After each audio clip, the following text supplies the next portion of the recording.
எனக்கு தெரியுது அவங்க இருக்கிறவங்க, ஏன்னா நான் வந்து வெளியூர்லேருந்து வந்திருக்கிறதுனால தெரியுது எல்லாத்துக்கும். ஃபோனை கொடு வந்தாங்க. ஃபோனை கொடுத்தோன்னே வந்த வேலையை பார்த்தோமா சோழியை பார்த்தோமான்னு போயிட்டே இருக்கணும். உள்ளுக்குள்ள வந்து சாதி கலவரத்தெல்லாம் உண்டாக்கக்கூடாது. எடுத்த உடனே ஆமா. நான் வந்து ஒரு பேசாம இருக்கிறேன். இது ஒண்ணு நான் ஒண்ணு சரி சரி சரின்னு விட்டுட்டாச்சு. மறுநாள் காலையில இந்த பிரச்சனை பெருசாது. மறுநாள் என்ன ஆகுதுன்னா வந்து ஒருத்தர் வந்து ரெண்டு பக்கம் இந்த பக்கம் ரெண்டு பக்கமும் தெரிஞ்சவர் ஒருத்தர் இருக்காரு. அவர் வராரு. என்ன தம்பி என்ன பண்ணிட்டு இருக்கீங்க? வந்தா வேலையை பத்தி போட்டியான் அப்படின்னாரு. என்ன பஞ்சாயத்தை கூட்டு? ஆமா ஆமா.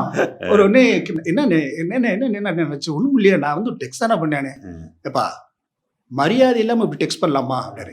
ஸோ இப்போ நான் அதுக்கடுத்து வந்து எனக்கு வந்து கூப்பிட்டு எச்சரிக்கை கொடுக்குறாங்க, எல்லாம் பண்றாங்க. இப்போ என்னன்னா இதுதான் என்னுடைய இது வந்து இதுக்காக இந்த உதாரணத்தை சொல்றேன்னா, என்னுடைய ஆய்வினுடைய தன்மையை வந்து இது வந்து விவரிக்குது. அதாவது காஸ்ட் வந்து ஒரு நெட்வொர்க் மாதிரி இருக்கு, டிஜிட்டல் அது ஒரு நெட்வொர்க்.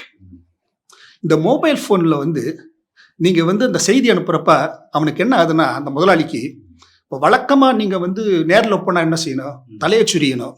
ஆமாம், இந்த பாடி லாங்குவேஜ் எல்லாம் எடுபட்டு போகுது. பணிவு சிம்பா உடம்பு ரீதியாக காட்டக்கூடிய பணிவுகள், அந்த அந்த அந்த அந்த அந்த சப்மிசிவ்னஸ் இல்ல. இது வந்து ரொம்ப ப்ரொஃபஷனலைஸ்டாவும் ஸ்ட்ரைட்டா வருது. கான்வர்சேஷன் நேரா கண்ணுக்கு நேரா நேத்து பேசுற மாதிரி வருது. அது அவனை பார்த்து பேசுது. யோ நான் வர மாட்டேன், நாளைக்கு வரேன் அப்படின்னா அது ரொம்ப ராயலா.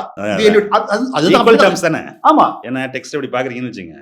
இப்போ நீங்க வந்து மேல இருக்க ஒரு தாசில்தார் ஒரு டெக்ஸ்ட் அனுப்புறான், நீ வந்து இந்த டாக்குமெண்ட்டை வாங்கிட்டு போ அப்படிங்கிறதுக்கும், ஐயா நான் இன்னைக்கு வரல அப்படின்னு சொல்றது ரெண்டு ஒரே டோன்ல, ஒரே ஸ்கிரீன்ல, ஒரே லாங்குவேஜ்ல வரும். ஏன்னா பேசுறப்ப வந்து அதுல வந்து உணர்வுகள் இருக்கும், அதுல ஏற்ற இறக்கங்கள் இருக்கும், அதுல கெஞ்சல் இருக்கும், அதிகாரத்தை வந்து அங்கீகரிக்கக்கூடிய துணி இருக்கும், கட்டமைக்கிறது அதுல தானே கட்டம். ஆமா.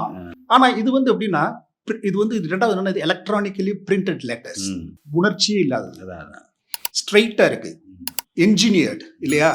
அப்ப மொபைல் நெட்வொர்க்குக்கும் காஸ்ட் நெட்வொர்க்குக்கும் ஒரு போட்டி, இங்க ஒரு சண்டை நடக்குது.